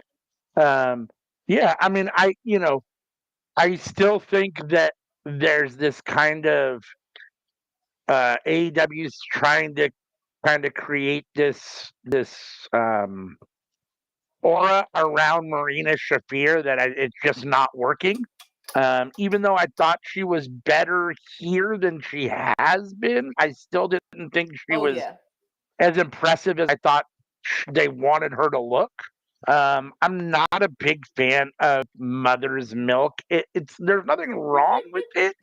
It's just it's kind of hard to see. Like I understand what's going on, but like the move itself is just not for TV. It's not overly like exciting to watch. Um, and let me know if I'm right or wrong. If Mina had passed out, that would have been the end as well, right? Or No, no, does somebody actually have to quit or tap? someone actually has to quit or tap. Okay. So I guess Yeah. it makes sense then why Tony actually, because I'm thinking, it would have made more sense if she had just gone out and they ended it that way. I'm not necessarily a big fan of Tony Storm surrendering because she can't see Mina Shirakawa take any more Yeah. beating. Like, we're in a blood and guts match. You already knew what you were signed up for. Mina's Yeah. already agreed to be here. Like, really? So at the same time, you do have to end the match some way. And when you have a surrender or a tap out, situation you've got to do something, and I guess this works, I suppose. We already have the history between Tony and Mira, so it makes some sense. Yeah. I guess I guess I don't have a problem with the heels getting the win here. It Yeah. is what it is. I thought the match itself was very solid. Everybody looked really good. I do think there were some standouts. I do think that you see when you put a bunch of people together, I feel like the best rise to the top, right? The best standout, and for Yeah. me, the person that looked the best in this match, in my opinion, was Mercedes Monet. And I don't think that's a coincidence. I think that's why she might be the best female wrestler on the planet. That's why she's holding 11 belts. That's why she should be probably the next AEW Women's World Champion. But yeah, I mean, I thought that she looked the best out of all the women in this match. Um, the Tony Storm Joker look, which is kind of what I got from it. I liked it. I Yeah. you know it is what it is. I mean, I guess it's, supposed to add a little, to because she's in a blood and guts match, make her a little more crazy. Tony Storm is already crazy. I don't know that she needs to add anything to it. We already know that, but it was a cute little look. I mean, I didn't mind the look. I thought the Right. match was very solid. I know that Jimmy and SP3, especially Jimmy said at the end of the men's match, he said, I saw the women do it better before. I'm not sure. We'll talk about the men's match. I'm not sure that I necessarily agree. I think both matches were extremely solid. I didn't think one was necessarily better than the other, but the women held their own. For a first ever blood and guts match, I definitely thought it came off good. I thought it worked well, and I'm very interested to see another one. So, and if that's the goal, was that you get people ready and that you can have another blood and guts match because this one was successful, I think that worked. So I Yeah. would be No, here no. for another one. Yeah. I think with the women, even though they did not, what you call it? They didn't set it up. They kind of worked in their favor, where it's just like we're just gonna beat the crap out of each other. So I think more so if you're just here for the literal blood and guts of a match, I think that way the women won more. And to Mercedes Monet's credit, she keeps saying she says that she hates cell matches, but ma'am, you're so good at them. You gotta stop being good. If you gotta stop, you gotta start sucking basically. If you don't start sucking, then we're gonna keep putting you in these matches because this is one of your matches where you actually shine. You really do. And this side note, I need y'all to can someone please check the tables on we all do any matches, but it feels like sometimes like these tables be into business for themselves. Like Jamie Hayter tried to put something to the table, the freaking table didn't break. She had to go do an elbow drop and just did it. It's like what? At some point in time, you have to make sure they break because I think it hurts more if they don't. So that whoever's job it is to check the tables, please do that firsthand because dang. All right, and so next up we have our men's heavyweight champion. He knows he actually likes being in matches, so we have him versus Powerhouse, and I love the setup of it from last week. What's it called? The last week we had a trios match with him, Eddie Kingston, and Hook versus the Ops, and Powerhouse Hobbs put Hangman through a table. So it's like, okay, since we're gonna do that, let's have the match tonight. And even though it's like you if you didn't want to do anything, you could have not done anything. Like you could have just done the 2 blood and guts matches and that'll be it. But this match served its purpose and it did not it didn't bring down the show. It was like, oh, okay, this was fun too. And it was no disqualification. It was false count. It was false count anywhere. And Powerhouse shined. I don't think this was one of his best matches as a singles competitor, where he was just a monster, for lack of a better phrase. Like the world's strongest slams onto the announce table, and then onto the freaking stale. Like then he lifted him up and dropped him on the steps. Looked brutal. The backflip from Hangman to Powerhouse, the way Powerhouse landed, it was like, sir, are you? Cause I landed on my tailbone once, and I did not know what the freaking tailbone was, but I just knew that this is in my butt, this is in my back. This hurts for stuff. This hurts. This is excruciating pain. So I'm hoping right now Powerhouse is fine. But somehow, some way, Hangman is the champ. We start brawling into like the we call it the black flip actually gave Heyman the advantage. We're brawling into the crowd. We get to the part of the audience where somehow we're by the production equipment, and to end the match, basically, Hangman freaking clotheslines some. Sorry, that's one joke. He clotheslines Powerhouse Hobbs, and Powerhouse Hobbs just lands onto all of this equipment, and the light flicker is a bunch of, and evidently that's how the match freaking ended. Where I guess ending by explosion. I didn't know how it ended. I guess count out maybe. I don't know how. Like how is this the end of the match? It was a good ending, but it's like, so who won? I guess Hangman wins by not blowing up. Sure, fine, whatever. But like I said, this served its purpose. It was actually it didn't have the time it was given. It did what it's supposed to do, and it was very much so fun. Any thoughts?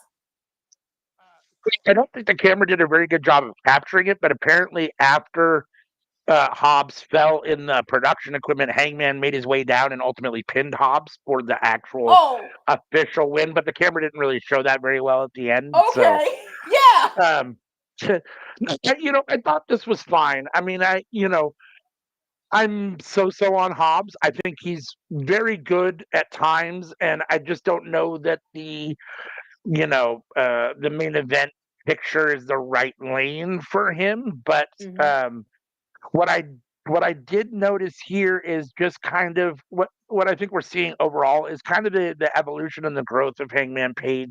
He's at a point in his career where right now he's so in his bag that he has a good match with anybody.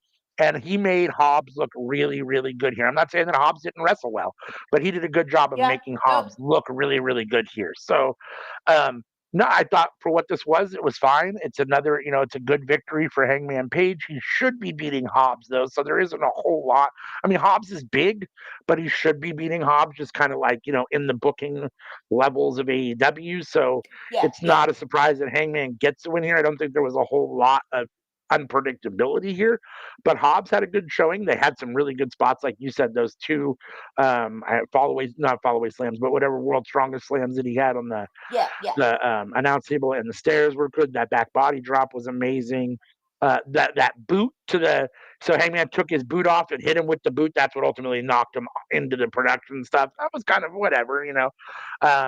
So I thought this was fine for what it was. I mean, I enjoyed it. I thought it provided a little bit of time to breathe in between the two matches. I wasn't sure how they were going to do that. Definitely did that. But yeah, it was fine for what it was. Yeah. All right, and so the end of the show, of course, the ops are going to come out and avenge Hobbs. And here comes Shibata to she's the first one out and starts beating up on Heyman and just rain and then runs so freaking left to right and just slings Heyman into the barricade. Here comes Samoa Joe, and Samoa Joe is getting his pound of flesh, and then he looks up and Shabazz, they're signaling for the case to come down. And for some reason, production's like, all right. It's like, hold on, wait. These are just wrestlers. Why are y'all following wrestlers' orders to bring the cage down? But never the freaking less. Yeah, but never the freaking less. The cage is coming down. And here comes the cavalry. Here comes Eddie Kingston and Hook. More so, I love Eddie Kingston because I'm not sure what Red Bull he took today, but but it helped. Hey, it helped. Where he came in with a steel chair and ran off Hook. He ran off Samoa Joe and Shibata, and then he started hitting himself with the chair. I'm like, oh, or maybe it's blood and guts, but yeah, he's like Eddie was ready to basically for war. And like maybe he missed blood and guts. I was like, yes, if you that's why I need you to get out of this. What you call it? I need you, I get you're still not 100%, but get there faster. Cause I miss you. So the cage is down. Hangman, Hook, and Eddie Kingston are in the cage. Hangman gets the mic. He's like, "Listen, if you want me to in a hell, if you want me to steel cage, all I have to do is ask you, dumbass." And like the hit of the dumbass is so hard. It's like, sir, you don't have to go that hard on calling like you like. It's not that necessary. Uh, But either way, he was like, "So how about this? Our match at full gear will be inside a hell in a cell." I am not mad at that. I'm not mad at that because when it comes to doing rematches with the same person so close in advance, you do need it to be different. So a stipulation on Samoa Joe and Heyman is fitting and like okay, cool, bet. Uh that definitely amps up their match for full gear, makes it more important. So I'm all here for it. All right, and so we had a backstage segment with where for some reason the freaking Don Callis family starts beating up Jurassic Express, and it took a minute to bring down Luchasaurus, but eventually they'll do it, and they go back. So they're dragging them to their trailer, and here is the Young Bucks coming out of the Callis family trailer, and Romero says, They tried to send us a message yesterday, last week. We're sending one this week, and basically, we'll we'll have your they go to the Young Bucks, and like we'll have your answers on if you want to join the Don Gallows family next week. And then here Okada steps into the light, and he's like, "It's time." And an unsure Matt and Nick was like, "See you next week." It's time for them to go back to the light. It's time for them to be a babyface again. ALW said it before, the whole broke bucks and being heels. We have. It's time to get. It's time to bring it back. It's time to go a different way with the Young Bucks, and this. So it's time. I'm not sure how I feel about Young Bucks going up against the Don Callis family in much respects. It's like fine, cool, I guess. Uh Depending, I guess it depends on who they fight, who they face in the match is probably the question I have. But the Don Callis family is on 10 right now. So it's not, so it wouldn't be, what's the word? It wouldn't suck again. It would just be a matter of who the Don Callis family they face to make it mean something on Dynamite or Collision. All right. And then next up, we have an in-ring segment with Tony Schiavone and a Ricky the Dragon Steamboat. We are in Greensboro, North Carolina, which is a very prominent home of wrestling. And it, like you said, we said it earlier, this was supposed to be Ricky the Dragon Steamboat and Ric Flair, but Ric Flair, his hip was bothering him, so he couldn't make it. But in that defense, I didn't think so. I wasn't paying attention. I was not paying attention when they were like, what's the word? Ric Flair and Ricky came out. So to that regard, I'm like, oh, it's just Ricky Dragon Steamboat, cool. But it comes out to the history of it, how his biggest his biggest rivalries was with Sting in this arena. But here comes freaking petty FTR because and Stokely Hathaway, because why? Because y'all are heels and y'all are really healing it up right now. And to that I say, okay, it's entertaining as hell. So Stokely gets on the mic and he's like, listen, I'm a big my name is Big Stokes. Some people confuse me with Denzel Washington. I get that a lot. I'm like, Stokely, come on now, come on now. And so, and then he starts talking to Ricky the Dragon Steamboat, and he's like, but as of right now, the greatest of all time are FTR. But my favorite, but Ricky the Dragon Steamboat. Do you have Randy Benjamin inside his TikTok? I haven't seen him in the past couple of times. I'm like,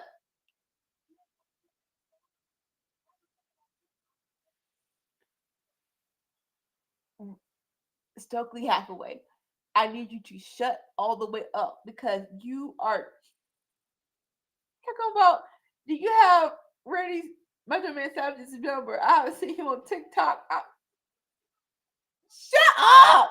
It's just like, and so Dak gets the mic and it's like, just forgive Stoke. He's really passionate. But listen.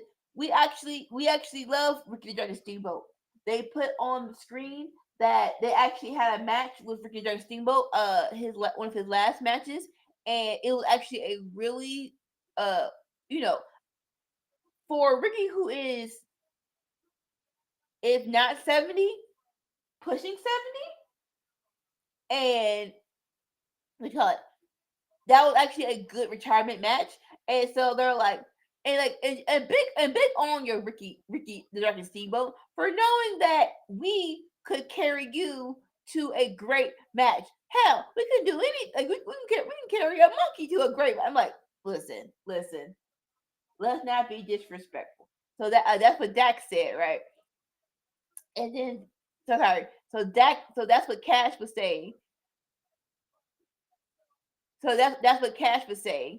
And Dash gets the mic And Dax was like, but listen, we actually trained under you. What have I learned? I learned uh and it's like, sir, you're being so. And so, and then he's like, here I learned how to save my money. So when I'm old, I don't have to do appearances like you and Ric Flair. And they're like, come on now, come on, you're being so this for freaking special. I'm not sure about we know Ric Flair's addicted, but I'm pretty sure what's the word?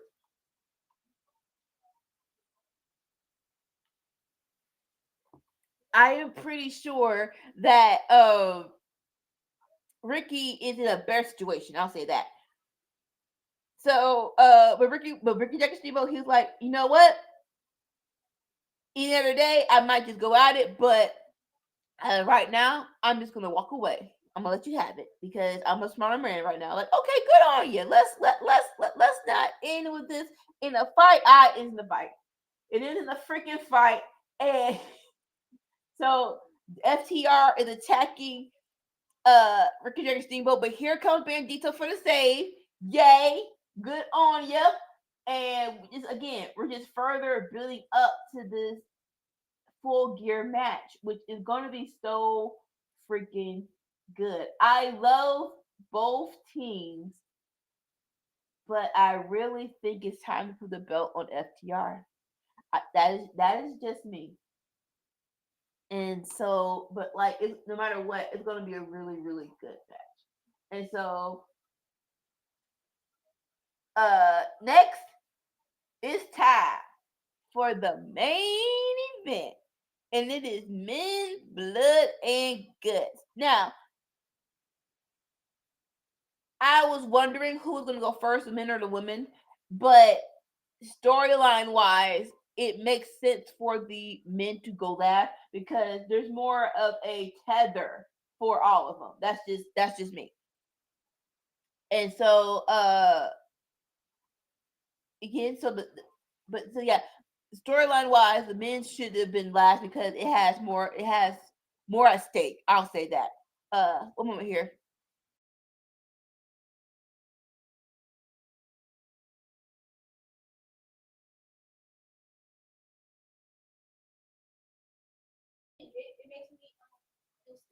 Okay.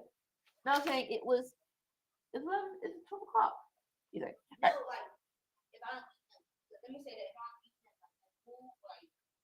okay. All right. No, you're good. All right. So we start off men's blood and guts with Wheeler Yuta, which is an interesting choice. And I love Brian Danielson on the mic because he was as a former member of the Blackpool Combat Club, he was like, why is Moxley doing this? Why is Moxley doing that? And then the counteraction was, okay, maybe this is the reason. So Brian Danielson was really good at explaining this stuff, which I can appreciate. And then, so yeah, it starts off with him, and it starts off with Darby Allin. And I think we all can agree, crazy choice, but a great choice nonetheless. So they started off, and again, here comes the freaking violence because Darby has freaking tacks on his freaking skateboard he brought in, and Yuta almost had a time to get it, but he was not quick enough, and so and Darby uses the skateboard to just scrape the crap out of Yuta's face, and here comes the bloodbath. And it's crazy because Yuta has been in a lot of blood and guts matches. So like, wow, you're actually a pro at this. You don't think like, blood and guts. You don't immediately think Wheeler Yuta, but you should now. It's just me. But all right. And so so Darby's in control, but here comes Daniel Garcia, and Daniel Garcia and you starts beating up Darby, rightfully so, because you have an advantage. But then here comes Mr. OC, and OC comes in, and he breaks his own glasses and starts using it to stab the crap out of Daniel Garcia, which I loved. And he comes in with his orange punches, which was which was very so good. And then the next one was supposed to be because the baby faces get the advantage. So the next one was supposed to be Mark Briscoe, but the music hits and he does not come out. And then you get backstage and they found out that the Don Callis family has attacked Mark Briscoe in this backstage. So he has it right now. He is not equipped to come out. And so Yuta and Garcia is just dapping it up like, all right, we got this. So they're just beating up the crap out of OC and Darby. And since what you call it, Mark Briscoe did not come out, here comes my boy, my dude, Claudio. And Claudio he's still that dude to me. He is still that guy. He comes in, uppercut, like just tossing Darby, because I think him and Darby got some freaking like that's their favorite guilty pleasure. You want me to toss you? Yeah, let's tell you. You tell you. Yeah, fine. So he tosses Darby into the corner. OC tries to get on the back of Claudio, but Claudio is a big boy, even though he doesn't look like it. He gets what you call it? He has Darby in the swing while freaking OC's on his back, and he just going around in a freaking circle. And it's like, sir, do you have to display how strong you are? That's so unnecessary. Like some stuff is just a stunt. You didn't have to do that. Just freaking say it. But I said, so sorry, forgive me. So when Mark Briscoe got hurt, Roderick Strong actually came out in Mark Briscoe's place and just start basically breaking the crap out of everybody as he can. And that's when Claudio came in. And as of right now, that's when and this is when the heels have the advantage, because they have no more babyfaces come out because Mark Briscoe got hurt. So when Claudio came out, here comes Moxley. And again, Moxley, same energy as Maurice Fear. It's like, y'all are not doing enough in this match. Yeah, Yuta's playing a little bit, but not enough. So freaking Moxley comes in with a freaking fork and starts stabbing the crap out of people. And this is when I get uncomfortable. The first Women's Blood and Guts, it was hard hitting, but I was fine. But this is when I'm like, oh my god, I was literally squirming in my chair when he got the fork and started just scraping the back out of freaking Darby. And then Daniel Garcia, he's like a freaking kid in a candy shop. He starts like, can I do it? And Moxley gives him the freaking fork and he starts doing it. It's like, what is wrong with you people? Oh my god. And he starts stabbing the crap out of OC's freaking face. Because like, why the freak not? Because you crap again, you emotional crackheads. This is so unnecessary, sir. But nevertheless, so like I said, it's still an advantage because Mark Briscoe has not been cleared yet. I love the whole Renee Paquette in the back. It's like, as of right now, Mark Briscoe is in the back with doctors. He has not been cleared yet. So as of right now, they're thinking that Mark Briscoe is not going to come out. But it's Mark Briscoe. Y'all realize that Mark Briscoe wasn't going to help his team? Come on, Charlie. So he comes out.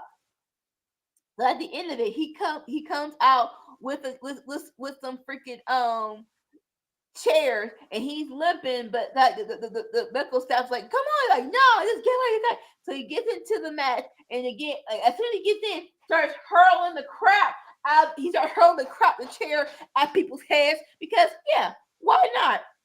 And again, the tables were not what we call it. They were in We're business. Not breaking. They were in business for themselves because and like these and like it wasn't even like, what's the word?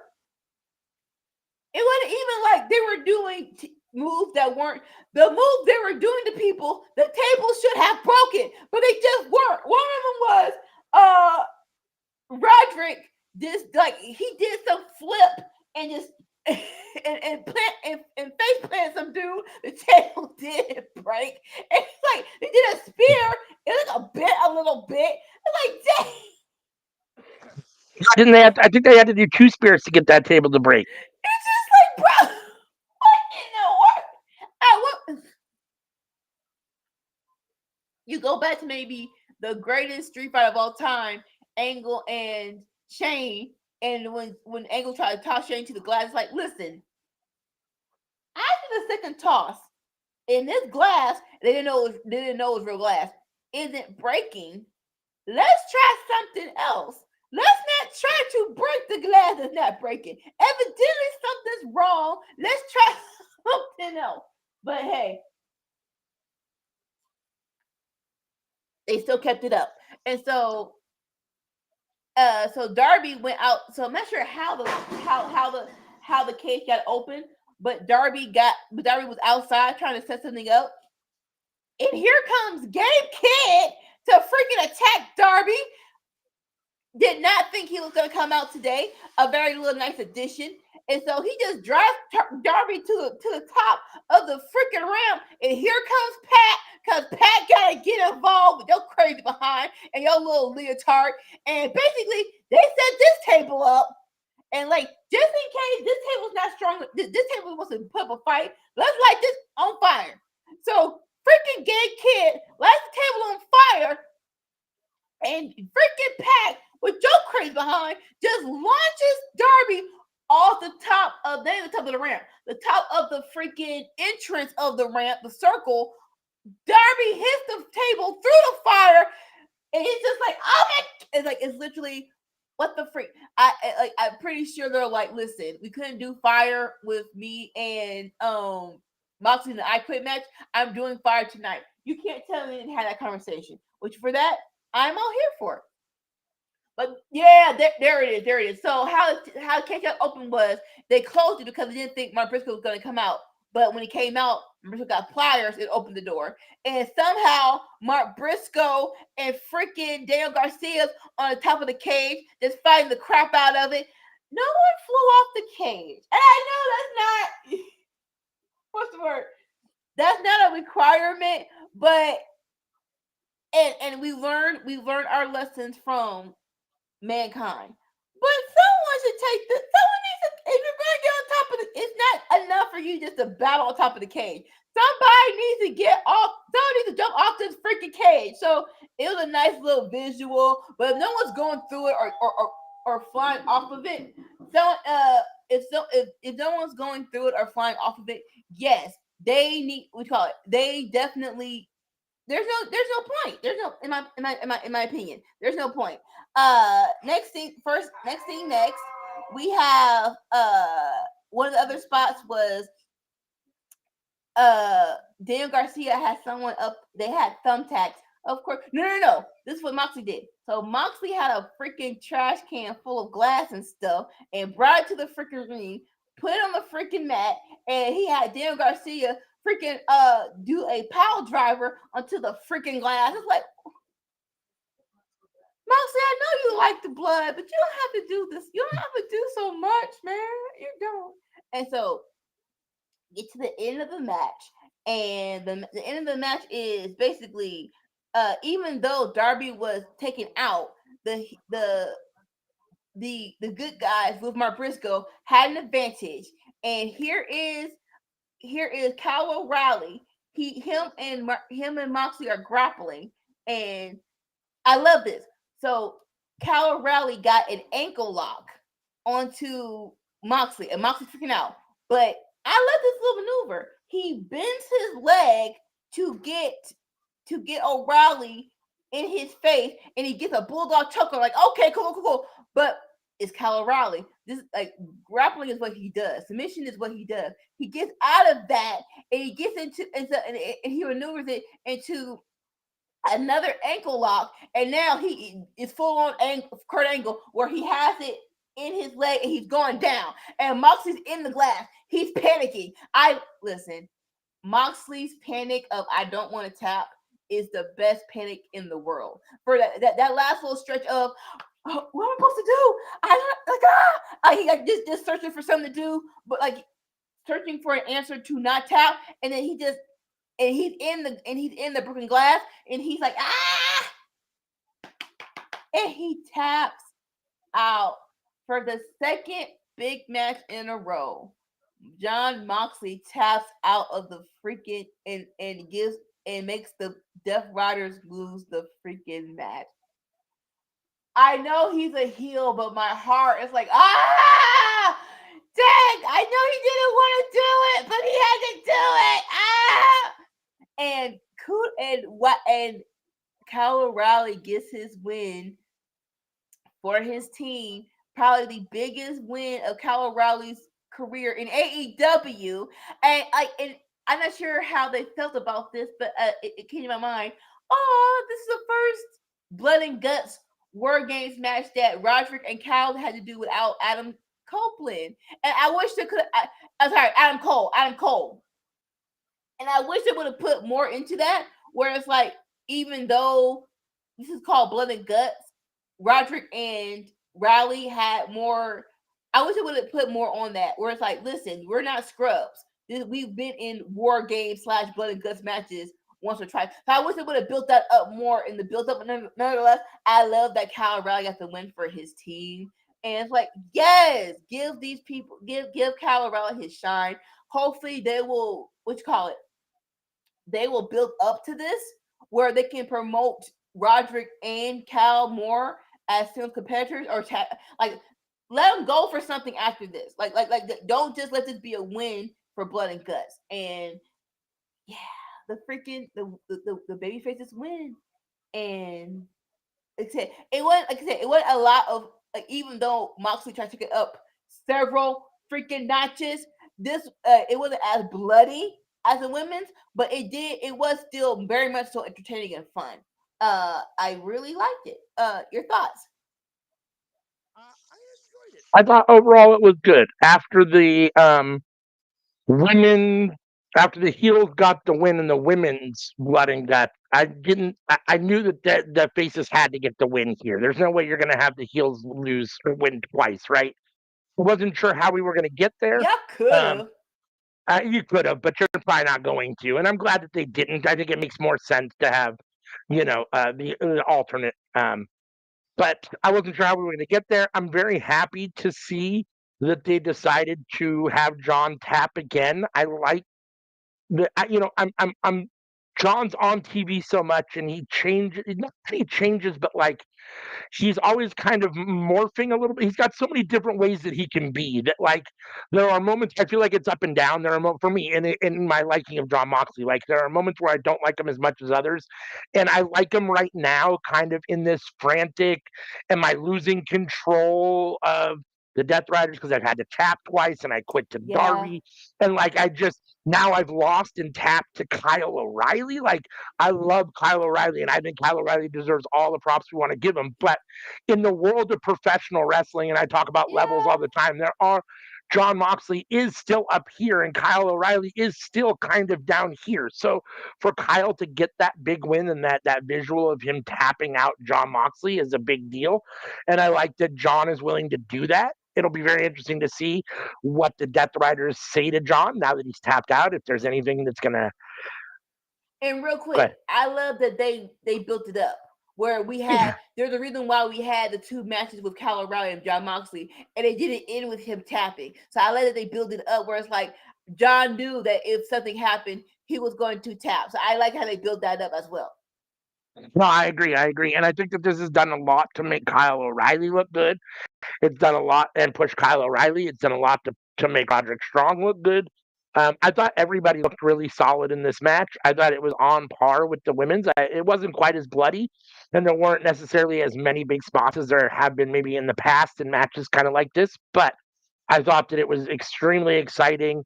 Darby is always fun to watch. The J Driller on top of the cage was fun. I understand what you're saying. Like, if no one's going to go actually through the top or fall off of the top, then it kind of is a little anticlimactic to be on the top. At the same time, I don't necessarily want to see either of those things because they're so scary. So it's like I'm Yes. glad that it happened the way it did and nobody got whatever. But yeah, I mean, it does kind of take away from it a little bit because when they're up there, you do expect something like amazing, right? And even though the J Driller on top was cool, it's still just the J Driller on top of the cage. So Yeah.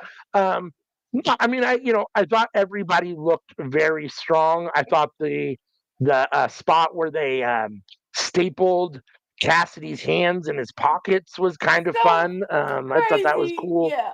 Um, yeah, I mean, all around, just a fun match. I'm not always here necessarily for like the extreme, death matches, but I thought this worked well. Hmm. I do worry that AEW has too many extreme matches sometimes, but at the same Yeah. time, listen, ECW was a very successful company, and basically all they did was extreme, right? So Yeah. it's not like it's not been proven that it can be done. I just also, as kind of a wrestling purist, I like just regular wrestling as well. It doesn't always have to be bloody and violent, and we don't always have to have weapons. So like Mm. but at the same time, I do enjoy those when they come up. And I thought this was very fun. Lots of great spots. Everybody looked really strong, and I'm happy that Kyle O'Reilly got the win over John Moxley. I'm glad John tapped. I think it's great for the storyline that he's dealing with right now, and I'm very interested to see. I have a feeling that it looks like this is just my prediction. I think that the Death Riders push John out. I think somehow maybe Pac takes over. I'm not sure. I think he seems Yeah. like the most ready to be like the next leader. Um, Hmm. I don't know what that looks like. It'll be very interesting to see what that looks like, whether then John goes after them or something. I'm curious to see if that becomes a face turn for John or if he'll stay a heel. But I'm on board to see what happens with the Death Riders now that John is tapped in two big matches and to Kyle O'Reilly, and in a big match like this where he kind of let his team. That's one thing where he's competing in a singles match and he taps out. It's another thing where he's the head of the serpent for his team and he taps out and the whole Hmm. team loses. So there might be a little Yeah. bit different reaction to this. So I'm curious to see the fallout of that. I thought it came off very well. The episode itself was very solid. Both blood and guts matches were phenomenal, I thought. And I thought even though it wasn't necessarily, even though I think Hobbs is a little over his head, probably it might not be the right spot for Hobbs to be getting a main event match. Well, I mean, it wasn't the main event, but a match with, the world champion. I think he held his own, and I think Hangman made him look good. I thought this is a very solid episode. I'm going to give this a B plus. I thought it was just a hair above Collision, just because both blood and guts matches were so good. No. Again, we're in the same boat. Like if we agree, we agree. We're not here for the. We're gonna make us be different on different sides. No, it is what it is. And I do agree with you. Show wise, show all straight thriller, no filler. I loved it. Everything had a purpose. Even that little thing with Jurassic Express and the Don Callis family. It was short and sweet. It was cool. I will give it a B plus as well. The only thing is like in the future, I'm not sure if we should continue with two uh blood and guts matches. This was fine. This was fine. But it is like we don't want it to be gimmicky. And definitely you have to build up the women's match better. You can't just like yes, it was the girls showed up, showed out. But I would love for you to put more. It has to be more intentional with the girls. But Matt, like just here Wednesday, turning on the television, it was a very great show. It was definitely a B freaking plus. Yeah. I do think that you're right. We need a little bit more intentionality, and the thing is that like when you say gimmicky, the thing I start thinking of is that you don't want to do blood and guts just to do blood and guts. It has to Yes. feel organic when there's a reason to do it. It can't Yes. just be, so this is blood and guts time of the year. Let's do a blood and guts match. Like, I'm not, Yeah. I think that's what ultimately probably was some of the downfall for Survivor Series and the elimination matches and some of those Hmm. things. It's like, if you don't build up the feud, then there's really it takes away from it, right? And so you can't Mhm. always just have 10 guys fighting each other just because you want to, and that's it's that time of the year to do that match. Like, so as long Yeah. as Blood and Guts stays in the sense where like it has a reason to be being done and there's intentionality behind it, and it's not just like Blood and Guts season, so let's come up with something, then I'm here Right. for it, right? And I don't need it every single year. I definitely don't need it every single year. It can be a one off here and there, a couple years in between. I know that they've been doing Blood and Guts pretty regularly now um, Mhm. on, AEW. It'd be nice if the women had a little bit of before they do it again, as opposed to just next year at this time or whatever. So, but we'll see. Storyline. I enjoyed it. Yeah. I think that the women proved again and again Mhm. that anything that the men can do, we can do equally as good. Yes. And that's a huge deal because I think that in the world of professional wrestling, even though women's wrestling is getting more shine now than it maybe ever has, I still think that there's still this kind of, they still only get 20 minutes of a 2 hour show. If they're lucky, they get, one or two matches on a 2 hour show. They're definitely still not as much of a forethought as they should be. They're still more of an afterthought, I think, women's wrestling in Mhm. general. So this, doing this, giving them the stage to show that they're, can do this and can have these kind of matches, I think is amazing. I think this works, even though the companies don't work in conjunction, I think this is a great way to continue to kind of press what Evolution has done, the all women's pay per Yes. view, and just show that, like I said, that women can do anything that the men can do and be just as exciting, and that you can have an all woman show and it can be just as exciting. And I would love to see at some point, not just a copy, and it might feel that way, but I'd love to see AEW do something that was dedicated solely to the women at some point because they Yeah. often don't get enough time. Either give them, I know a third show has failed in the past, but give them their own show, do something, give them their own pay per view like Evolution, do something where it's only the women and they have the ability to show just how good they are, continue to show how good they are. I'd say 5 to 10 years ago, I was down on women's wrestling. I just wasn't a big fan, but it's really turned around in my Yeah. opinion for me. And now in some respects, I like women's wrestling more than men, depending on who's wrestling. So, Mhm. yeah, no, I mean, I thought that this was a very solid episode. I didn't necessarily have an issue with the two blood and guts matches on the same show with the kind of the filler in between. But like you said, make it more intentional. Make sure it's not just it's blood and guts season. We have to do something. Make it feel like it's special. Make it feel like it's unique. Continue to do that. And yeah, I mean, I'm all here for another women's blood and guts match down the road. Give it time to breathe, Yeah. a year or two. But yeah, at some point, I'm here for it as long as it makes sense. Mhm. All right. So I guess that brings us to the end of our AEW Dynamite review and the end of this episode of Winner's Circle. Both myself and Anika gave Collision a B, and we both gave Dynamite Blood and Guts a B plus. So as a result, Dynamite gets the win again.